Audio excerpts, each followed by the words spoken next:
Bonjour, après 2 ans, vous aurez la possibilité d'avoir le diplôme et donc vous aurez la possibilité de travailler.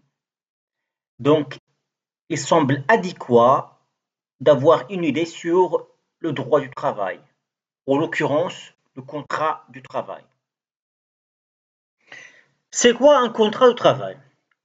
Un contrat de travail est une convention entre deux parties, le salarié et l'employeur. Le salarié exerce le travail demandé et l'employeur verse le salaire convenu. Les obligations des deux parties sont réciproques. D'une part, l'employeur s'engage à verser un salaire et le salarié s'engage à exécuter le travail demandé. Dans ce cadre-là, on parle d'un contrat synalagmatique. Le contrat de travail est un contrat synalagmatique. Le contrat de travail peut être aussi un contrat à titre onéreux. Les avantages sont réciproques. Les deux parties bénéficient de ce contrat. Le contrat de travail est un contrat personnel. Personne ne peut travailler à la place du salarié. Et le contrat de travail est un contrat consensuel. Il faut le consentement des deux parties pour réaliser un contrat de travail. Un contrat entraîne toujours des obligations. Ainsi, quelles sont les obligations des deux parties? Quelles sont les obligations du salarié et quelles sont les obligations de l'employeur? Les obligations de l'employeur. Il faut le versement du salaire, il faut fournir le travail qui était prévu au niveau du contrat, il faut informer les salariés sur tous les éléments en relation avec le travail. Ainsi, il faut assurer la sécurité, disons, du travail et respecter toutes les règles juridiques ayant en relation avec le travail. Les obligations du salarié. Il faut exercer les tâches consignées, qui lui sont consignées au niveau du contrat, obéir aux ordres de l'employeur ou de son superviseur, évidemment respecter la déontologie de la profession. Il faut bien évidemment ne pas divulguer le secret professionnel et bien sûr, il faut conserver tous les objets, les outils de travail et les restituer après l'exécution du travail. Le contrat de travail, pour qu'il soit valide, il faut le respect des conditions de fond et des conditions de forme.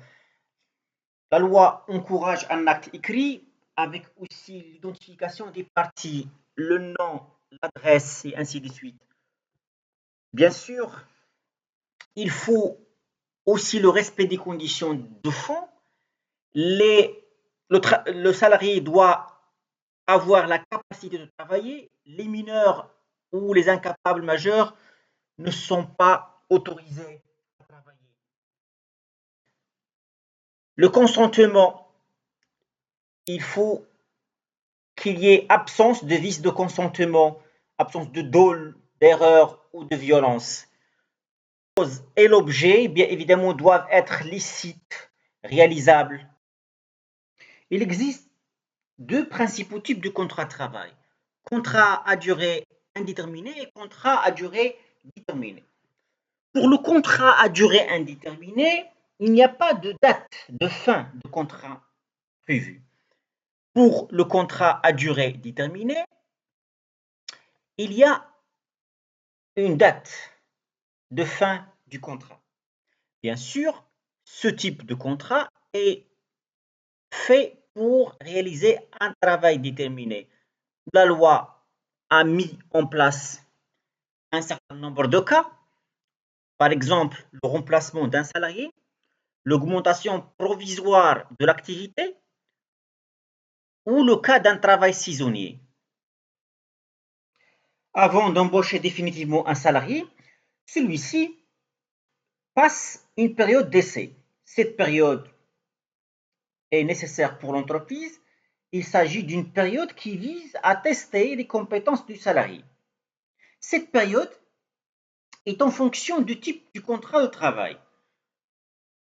Si le contrat de travail est un contrat à durée déterminée, cette période, bien évidemment, est de 3 mois pour les cadres et assimilés, 45 jours pour les employés et 15 jours pour les ouvriers.